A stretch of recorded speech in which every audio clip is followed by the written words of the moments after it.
안녕하세요. 올해로 32살의 대학원생입니다. 작년에 이혼하고 지금은 혼자 공부하면서 지내고 있습니다. 일부러 먼 타지까지 거처를 옮겨왔기 때문에 지금 제 주변에서는 제가 결혼했던 사실을 모르는데요. 뭐 인사하면서 안녕하세요, 저는 작년에 이혼했어요 하고 말하기도 참 웃기고 그렇더라고요. 그래서 그냥 말하지 않고 가만히 있었는데 오늘 같은 날 한 번쯤은 속 이야기를 툭 털어놓고 싶은 날이 가끔씩 있기도 하다군요. 그래서 이곳에선 아마 제 기막힌 사연을 털어놓고 갈까 합니다. 저는 교회에서 전 남편을 만났어요. 교회에서 만났는데 이혼했다고 하니까 좀 그렇죠. 금기시되는 이야기이기도 하고요. 저희 부모님은 원래 교회를 오래 다니셨지만 저는 사실 독실한 교인은 아니었어요. 대학 때 스펙을 쌓으려고 해외 봉사활동을 떠났는데 그곳에서 목사님 말씀에 감동하여 교회에 다시 가게 됐죠. 그러다가 교회에서 한 오빠를 만나게 되면서 제가 교회에 가는 목적이 생겼어요. 의도가 불순한가요? 그래도 사람이 사람한테 끌리는 그 뜨거운 감정은 어떻게 못하겠더라고요. 예배 드리려고 기도하는 것보다 그 오빠와 대화를 나누고 같이 뭔가를 하는 게 너무 좋아서 교회에 매일 갔었어요. 키도 크고 듬직하고 큰 체구의 얼굴도 잘생기고 이것저것 활동도 곧잘 도맡아 하는 아주 성실한 사람이었죠. 직업은 사장님이었고요. 카페랑 붙은 세차장을 운영하고 있었는데 거기서 정비도 할 수 있고 뭐 그런 곳이라고 했었어요. 교회 청년들을 초대해서 카페에 가보기도 했는데 제가 생각한 아저씨들이 다니는 그런 세차장이 아니라 되게 세련됐고 젊은 감각으로 꾸며놔서 더 멋지더라고요. 근데 그 오빠에게 푹 빠진 건 저만이 아니라 다른 사람들도 마찬가지여서 경쟁이 엄청 치열했죠. 여자들은 다들 그 오빠 옆에 앉고 싶어 했고 봉사할 때 팀을 나눠도 그 오빠랑 하고 싶어 하고 눈치 싸움이 장난이 아니었어요. 사람이 워낙 활발하고 적극적이니까 누구나 좋아했죠. 그런데 신기한 건 그렇게 엄청난 대시를 받으면서도 여자한테 눈길 한 번 안 주더라고요.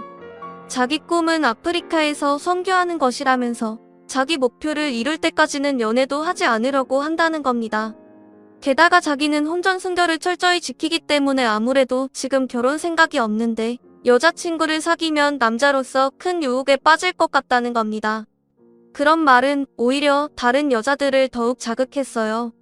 개념 있어 보이고 멋져 보이고 다들 차일 걸 알면서도 또 들이대고 고백하는 일이 계속되었습니다. 그렇게 그 오빠의 인기는 사그라들지 않고 점점 더 높아만 갔어요. 한여름에도 얇은 긴 팔을 갖춰 입으면서 흐트러짐 없이 단정한 모습을 유지하는 데다가 그런 차림이 자기의 고든 마음가짐을 더 확고하게 해준다는 겁니다. 볼 때마다 반할 수밖에 없는 사람이었죠. 그런 와중에 저도 그 오빠에게 마음이 있었지만 차마 고백은 하지 못하고 주변만 빙빙 돌고 있었어요.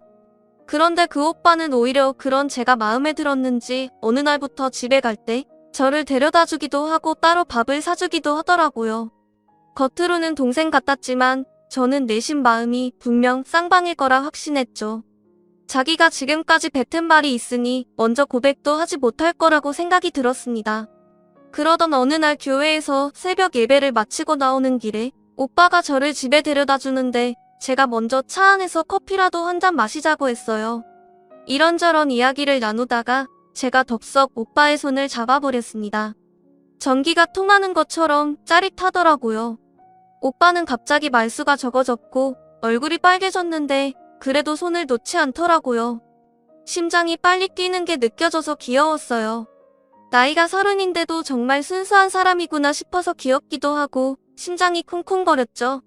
아, 이러면 안 되는데 탄식하면서 쓴 웃음을 짓던 오빠는 저에게 진지하게 이야기를 하더라고요. 전에도 말했지만 지금 여자친구를 사귈 때가 아니고 아프리카에서 선교사로 살다가 죽는 게 꿈인데 여자친구를 사귀면 정신없이 빠져들어 아프리카는 못 가고 결혼을 하게 될 것 같다는 겁니다. 결혼해서 아프리카에 같이 가면 되잖아요. 제가 불쑥 말했더니 오빠는 정말 화들짝 놀란 눈으로 저를 바라봤어요. 진심이야. 같이 따라가 줄 거야. 지금 생각해보면 사귀기 시작한 날부터 결혼해서 아프리카에 따라갈 거라고 선포를 해버리다니 말도 안 되는 일인데 그때는 제가 정말 뭐에 쓰였는지 그러겠다고 했죠. 네, 그래요. 우리 결혼해서 아프리카 같이 가요. 오빠는 정말 감동받은 것 같았고, 저희는 그렇게 한 쌍의 커플이 되었습니다. 그 사람 참 성실하고 건전한 남자친구였어요. 늘 통금 시간을 잘 지켜서 저를 데려다 주니 엄격한 저희 부모님도 마음에 쏙 든다 하시고 저에게는 밤보다 낮에 더 재밌는 걸 많이 할 수 있다면서 재미있는 데이트 코스를 준비해오는 열정적인 남자친구였습니다. 정말 모든 걸 다 갖춘 완벽한 남자였고 교회에서 질투를 받을 정도로 다들 부러워했어요. 누구보다 배울 점이 많았고 말도 예쁘게 하고 자상한 남자친구였습니다. 본격적인 결혼을 앞두고 상견례를 하게 되었는데 남자친구는 부모님이 계시지 않다 보니까 상견례라고 할 것도 없이 그냥 저희 부모님과 오빠 그리고 교회 목사님이 대신 참석하셔서 저희를 위해 기도를 해주셨죠. 오빠는 어릴 때 상처가 많아서 방황을 많이 했는데 이제야 자기 가족이 생긴 것 같아서 행복하다며 눈물을 흘렸어요. 그렇게 결혼 준비를 해나가는데 교회를 다니지 않는 저의 오랜 친구들이 노골적으로 호들갑을 떨더라고요. 바로 남편의 혼전순결 선언 때문이었습니다. 야, 솔직히 결혼 날짜 잡았으면 그냥 하면 되는 거 아니야. 이제 부부지 혹시 그 무슨 문제가 있거나 그래서 안 하는 걸 수도 있지 않나 하니 좋은 사람인 건 우리 다 아는데 사람이 그런 것만으로는 살 수가 없다잖아. 맞아요. 혹시 잘 작동이 되는지 안 되는지만이라도 확인해볼 수 없냐 이런저런 말이 많았지만 저는 제 남편을 굳게 믿고 있었어요. 그래서 친구들의 말이 마음에 좀 남긴 했지만 시끄러워 그런 거 아니야 교회 다니는 사람들 중에는 많다니까 하고 둘러댔죠. 친구 중에 한 명은 야 혹시 몸에 막 문신 있는 거 아니냐 만약에 그런 사람이면 바로 도망가야 해 알았지 하고 진담 반 농담 반 섞인 말을 던지기도 했어요. 마침내 꿈에 그리던 결혼식 날이 되었습니다. 하나님 앞에서 부부의 연을 맺고 신앙심으로 충만해진 상태에서 신혼여행을 떠났죠. 이 남자와 함께라면 아프리카든 뭐든 지구 끝까지 세상 끝까지도 갈 수 있을 것 같았어요. 바닷가가 보이는 해산물 식당에서 오붓하게 식사를 하는데 정말 우리가 결혼을 했구나 싶어서 너무 좋더라고요. 그러다 문득 이제 날이 저물면 첫날 밤을 하나 싶어서 갑자기 가슴이 뛰었습니다. 친구들이 놀리던 말들도 문득 떠올랐죠.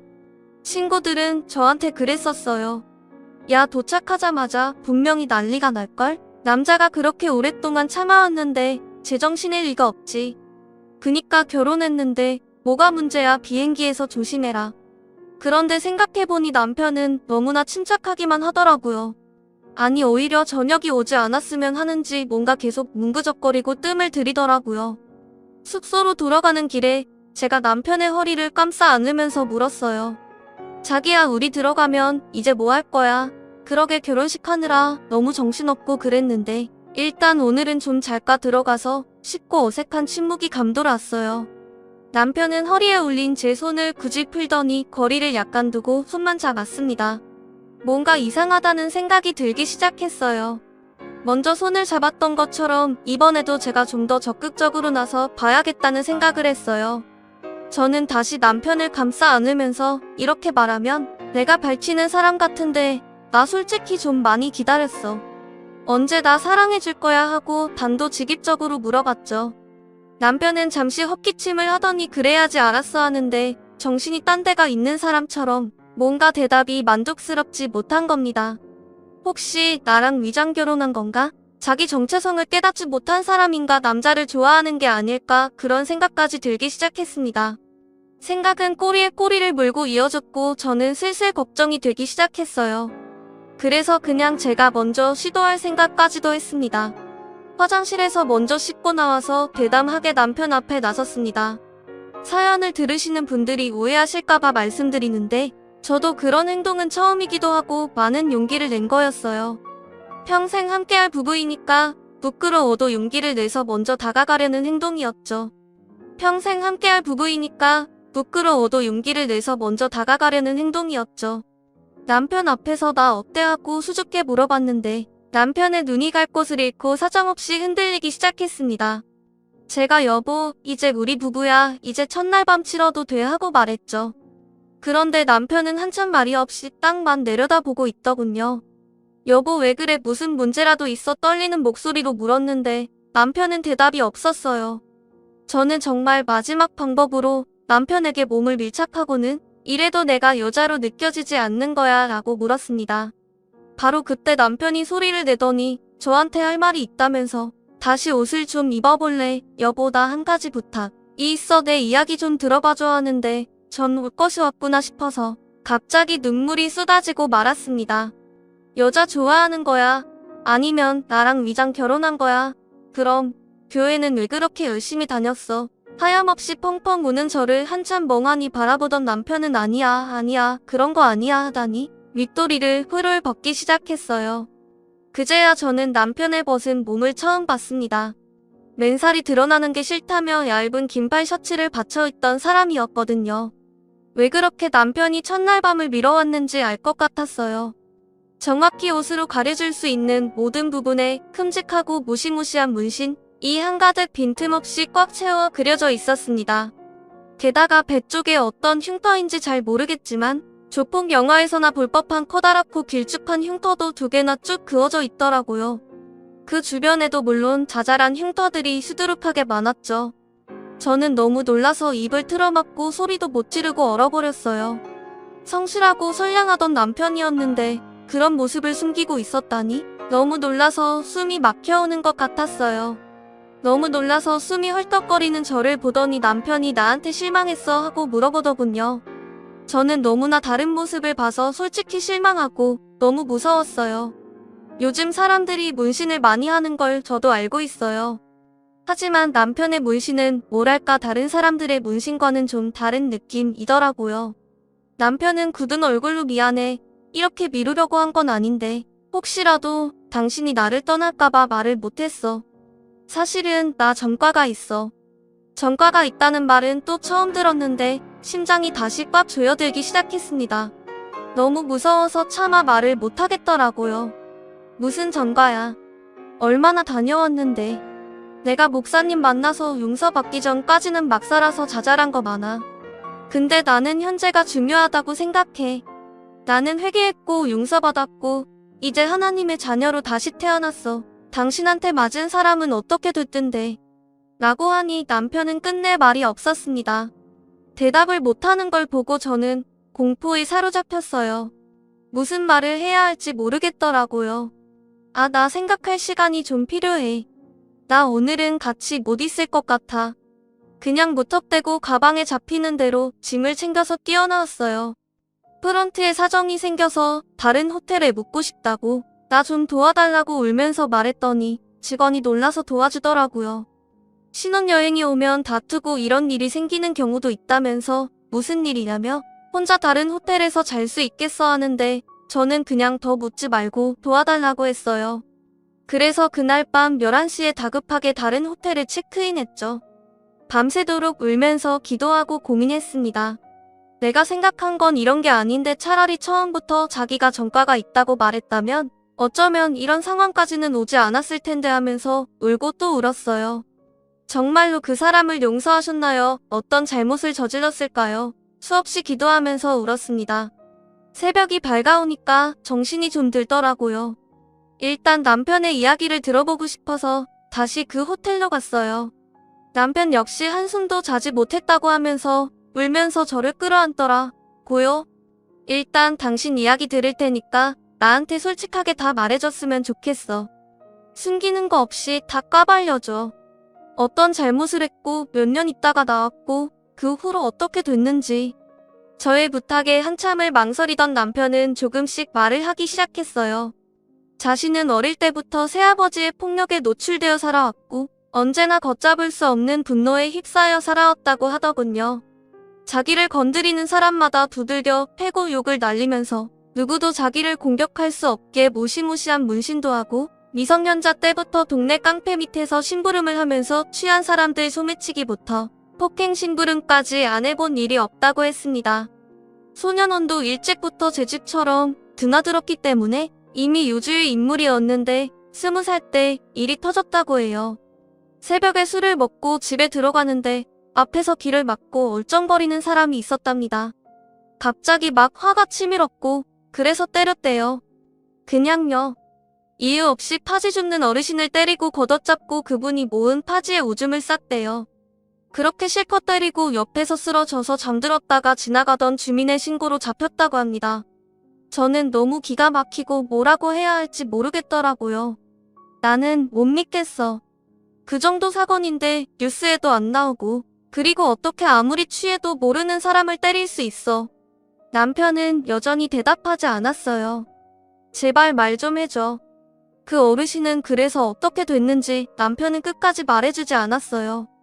돌아가셨냐고 하니 그건 과거고 지난 일이야. 나 이제 다른 사람으로 태어났다고.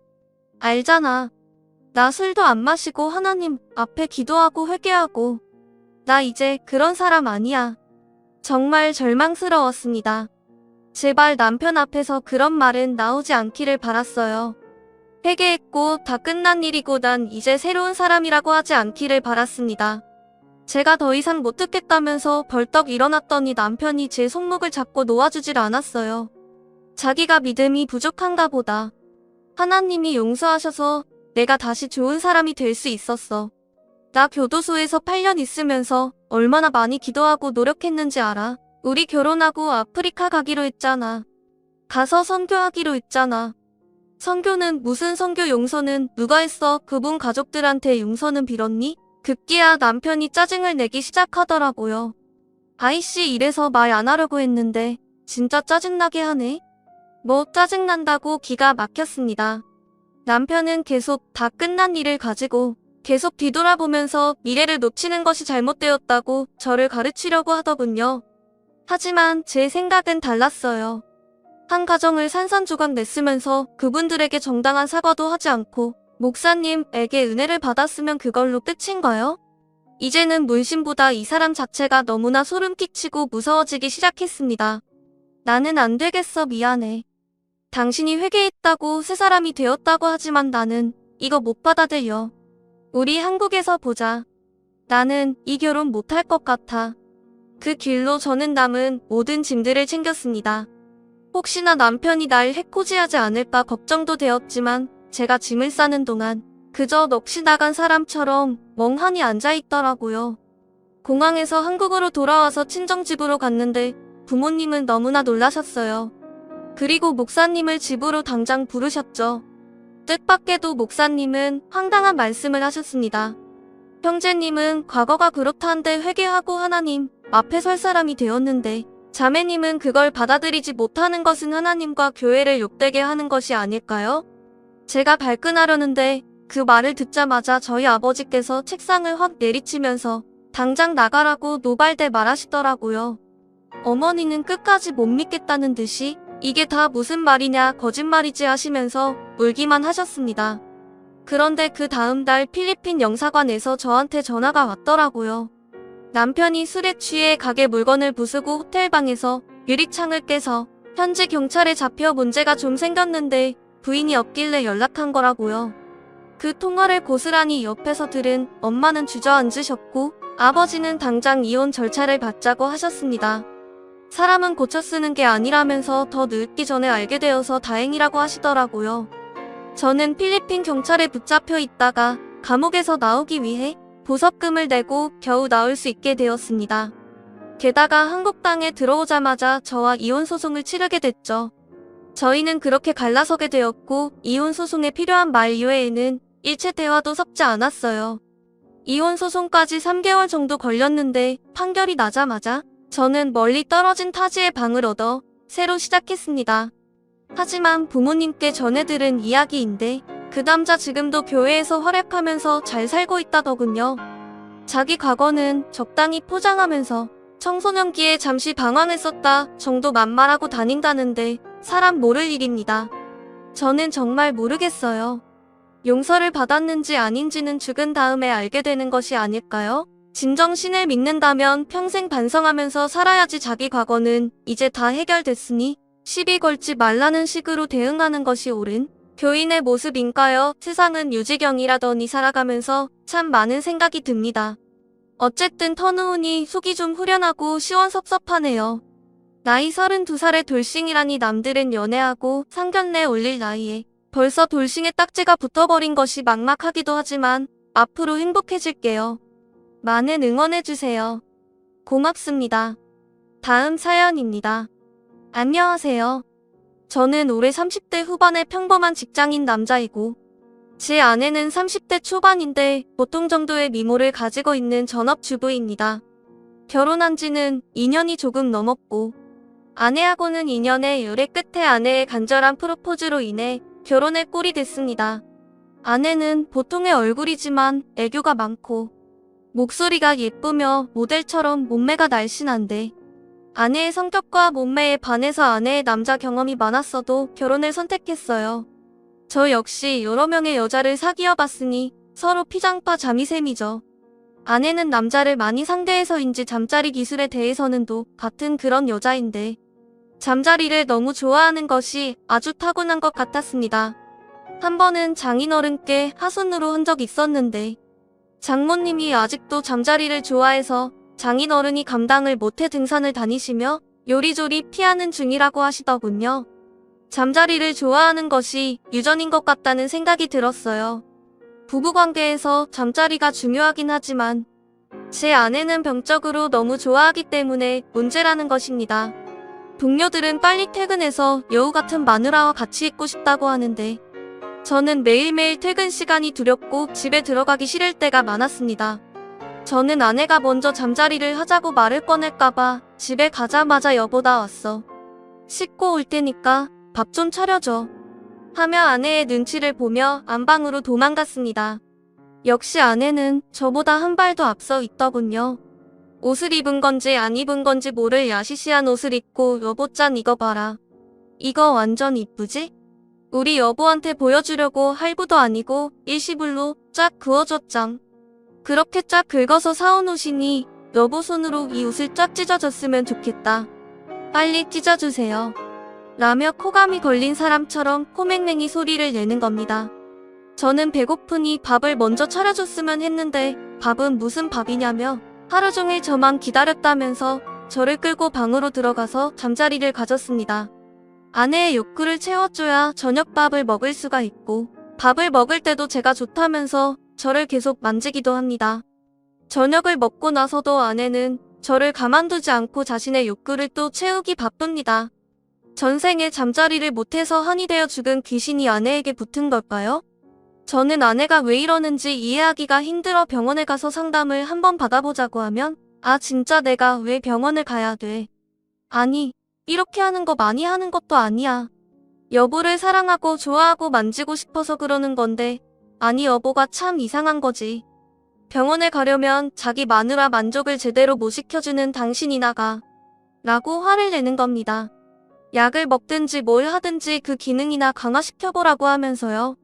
제가 봤을 때는 잠자리 중독이 틀림없는데 본인이 절대 안 가겠다고 하니 어떻게 하겠습니까? 잠자리를 너무 좋아하는 제 아내는 장소를 가리지 않았습니다. 명절에 처가집을 가게 되면 사람들이 많이 있으니 잠자리를 할 방도 없는 데다가 전혀 할 생각도 못하고 있는데 아내는 제 옆구리를 콕콕 찌르더라고요. 저는 절대 그건 아니라고 생각하고 꾹 참고 있었고, 그래도 계속 찌르길래 이리저리 피해 다니면서 창고까지 도망갔었습니다. 아내는 제 몸에다 위치 추적기를 심어놨는지 저를 귀신같이 찾아내 승용차로 데리고, 아니 끌고 가서 자기가 하고 싶은 욕구를 마구마구 뿜어내고 말았습니다. 남들이 생각하면 복에 겨웠다고 너무나 행복한 고민이라고 할지 모르겠지만 절대 그렇지 않고 저는 너무 힘들고 제 아내를 감당하기 버겁습니다. 그래서 저는 성인용품점에 가서 아내가 좋아할 맛난 것들을 수십 가지를 사서 아내에게 줬지만 그것은 아무 소용이 없었습니다. 기계 따위는 자기를 만족시킬 수 없다면서 저에게 화를 내더군요. 아내가 무섭습니다. 무서워요. 오직 자기가 사랑하는 남자 저에게만 그런 욕구가 생긴다고 하면서 다른 남자들에게는 아무런 감정이 안 생긴다고 말을 했던 터라 다른 남자들한테 눈기를 주거나 바람은 절대 피지 않습니다. 오직 저에게만 잠자리를 줄기차게 매일매일 해달라고 하니 정말 어떻게 해야 할지 모르겠습니다. 저도 잠자리를 안 좋아하는 사람은 아닌데 아내의 과도한 욕구에 저는 어떻게 해야 할지 모르겠습니다. 밤에 잠을 잘 때도 저를 계속 만지기 때문에 저는 제대로 된 숙면을 취해본 적이 없었던 것 같아요. 사람이 건강을 유지하려면 7, 8시간의 잠을 자야 하는데 하루에 4, 5시간밖에 잠을 못 자는 것 같습니다. 이러다간 오래 못 살고 빨리 죽을 것 같아요.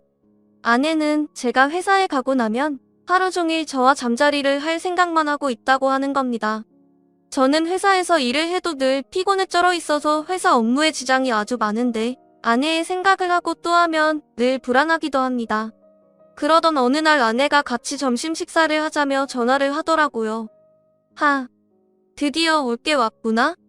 하며 등에 식은 땀이 줄줄 흘렀습니다. 전화를 받아서 지금 회사에 없고 다른 지역에 출장을 나갔다고 거짓말을 했는데 아내는 누구한테 전화를 해서 알아냈는지 회사로 찾아와서 저를 불러내 왜 거짓말을 했냐면서 화를 내고 난리를 치는 겁니다.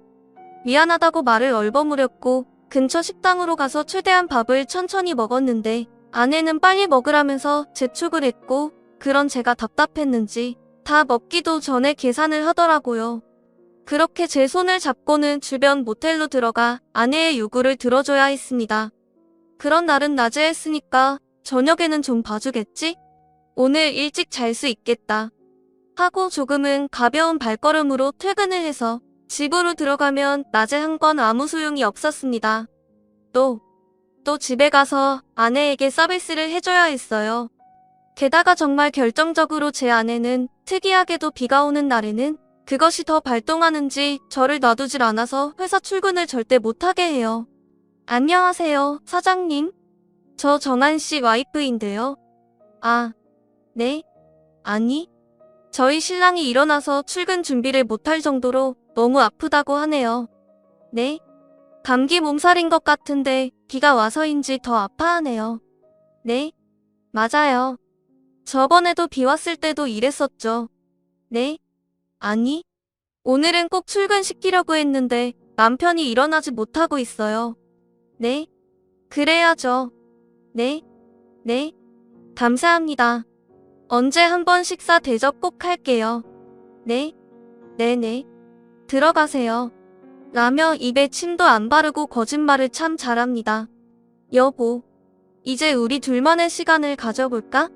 이리 와. 나의 베이비. 저는 비가 세상에서 없어져 버렸으면 좋겠어요. 아니, 비가 안 오는 나라로 가고 싶을 정도입니다. 아이가 생기면 아무래도 잠자리를 덜 할 것 같아서 아내가 임신하기를 날마다 기도하고 원했습니다. 대학교 입학. 회사 면접 때보다 더 간절히 기도했어요. 그러던 어느 날 아내는 속이 울렁거리고 매속 없다면서 밥을 먹기만 하면 개어내는 겁니다. 저는 임신 같으니 테스트기를 해보라고 하였고 아내는 조심스레 테스트기를 사와 화장실로 들어갔는데 역시나 결과는 두 줄이었고 며칠 뒤 아내와 같이 산부인과를 갔더니 의사 선생님께서 임신 6주 차라고 하는 겁니다. 그 말을 듣는 순간 제가 알고 있는 모든 신들께 감사의 인사를 드렸고 아내가 잠시 화장실에 간 사이 의사 선생님께 선생님, 아내가 잠자리를 너무 좋아해서 미치겠어요. 임신 기간에는 잠자리를 피해야 한다고 꼭 제발 말씀 좀 부탁드립니다. 하며 간절히 말씀드렸고 선생님께서는 웃으시면서 화장실에서 돌아온 아내에게 임신 초기이니 잠자리를 조심하라고 하면서 자주는 하지 말라고 말씀해 주셨습니다. 아내는 네 선생님 조심해야죠. 아니 우리 여보가 잠자리를 너무 좋아하다 보니 제가 피해 다니면서 조심할게요. 하며 저에게 눈을 흘기며 쳐다보는데 눈치챈 것 같아 등골이 서늘하더군요. 하지만 그런 제 노력이 부족했었는지 밥 필요가 없었고 아내는 임신 기간에도 임신 전보다 더 하고 싶다고 하는 겁니다. 저는 우리 애가 뱃속에 있으니 임신 기간에는 적게 하자고 했더니 아내는 또 성질을 내면서 임신 기간에 하면 안 되는 법이라도 있냐면서 내가 하고 싶으면 하는 것이고 안 하고 싶으면 안 하는 것이라고 하는 겁니다. 저는 별 수 없이 아내의 요구를 들어줘야 했고 아내는 그제서야 기분이 풀렸는지 앞으로는 그런 말 하지 말라고 하면서 또 저를 만지기 시작했습니다. 도대체 아내는 얼굴도 예쁘고 몸매도 좋고 성격도 좋은데 단점이 잠자리를 너무 좋아한다는 것입니다. 저는 아내의 욕망을 채워주기 위해 운동을 하기로 마음먹었고 헬스클럽에서 운동을 하고 주말에는 경보로 빨리 걷기 운동도 했습니다. 그렇게 운동을 열심히 했더니 근육도 커졌고 체력도 좋아진 것 같아서 아내를 잘 상대할 것 같았는데 아내는 아이를 낳은 후에도 그것이 더 왕성해졌고 더 세진 것 같았습니다. 제가 열심히 운동을 다니는 동안 아이를 키우면서 아내도 체력을 같이 길렀나 봅니다. 제가 운동을 하고 체력을 길렀는데도 제 아내를 상대하기엔 너무나 벅차다는 생각이 들더군요.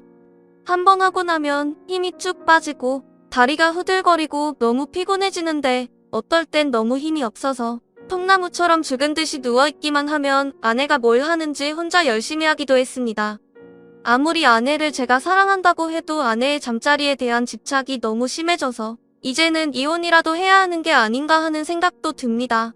아내에게 이혼 이야기를 했다가는 난리가 날 것이 뻔한데 전 한 번도 아내와 잠자리 관계에 대해서 심각하게 이야기해본 적이 없습니다.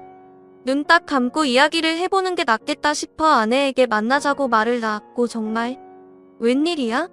무슨 좋은 일 있어? 우리 자기가 부르면 나가야지. 오늘은 밖에서 내가 으쌰하고 열심히 해볼게. 하고 말았는데 뭘 굳이 열심히 하겠다는 건지. 회사에 반차를 내고 아내를 만나 오랜만에 아내가 좋아하는 바닷가로 향했고 아내와 오늘 끝장을 보자는 생각으로 그 바닷가 주변에 있는 호텔도 좋은 방으로 미리 예약을 했습니다. 아내는 오랜만에 여행이라 들떠 있었고 사춘기 손자처럼 좋아했어요.